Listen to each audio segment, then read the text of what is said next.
এই দেখেন ওই ছেলেটা রাস্তাঘাটে ঘুরতেছে, মানে মানুষ খুঁজতেছে, ঘুরতেছে, হাঁটতেছে, ফিরতেছে। ওই মহিলাটাকে লক্ষ্য করতেছে, পিছনে পিছনে করতেছে মহিলাটাকে হাইজ্যাক করার জন্য। আসলে কিন্তু প্রায় 5টার দিকে বাজে। মহিলাটা রাস্তা কিনারে দাঁড়িয়ে রয়েছে, মহিলাটার ওই পিছনে মানে পিছনে গাছের কিনারে দাঁড়িয়ে রয়েছে মহিলাকে হাইজ্যাক করার জন্য। মহিলাটা সিএনজি খুঁজতেছে, মানে হুন্ডা খুঁজতেছে বা গাড়ি খুঁজতেছে, দাঁড়িয়ে রয়েছে গাড়ির জন্য। ওনার দুই ভরির একটা স্বর্ণের চেন ছিল, ওটা নিয়ে গেছে গলা থেকে। মহিলাটা মনে হয় সুপ্রিম কোর্টের অ্যাডভোকেট বা ওইখানে কোনো চাকরি বাকরি করে।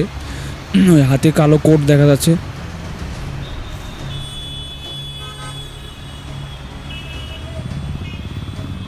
ওই দেখেন ছেলেটা ফলো করতে করতে ওই মহিলাটার পিছনে আসতেছে, কালো শার্ট পরা ওই ছেলেটা।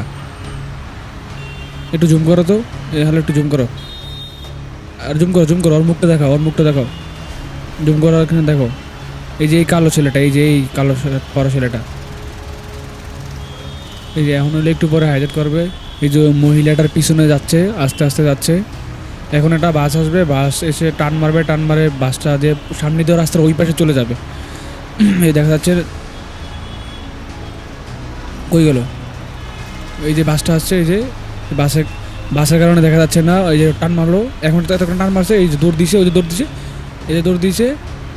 এই যে রাস্তার ওই পাশে যে ওই গেছে যাইতেছে, চোখের পলে চলে গেছে, শেষ। এই হাওয়া এই মহিলাটা দৌড়ে যাচ্ছে তার ছেলের জন্য, সাথে একটা ছেলেও দৌড়ে যাচ্ছে। যে এইভাবেই হয় চুরি ঢাকা শহরে। এগুলা কি, এই সমস্যার সমাধান করবে কে?